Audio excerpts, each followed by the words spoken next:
So, kakatapos na ng concert.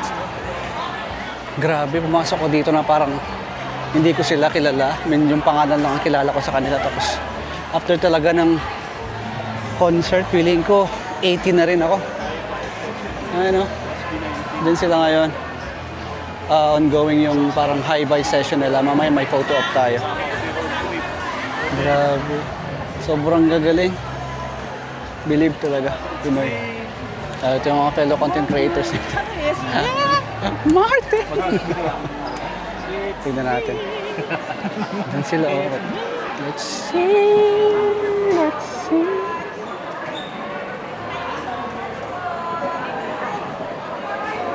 Grabe yung kilig niya natin.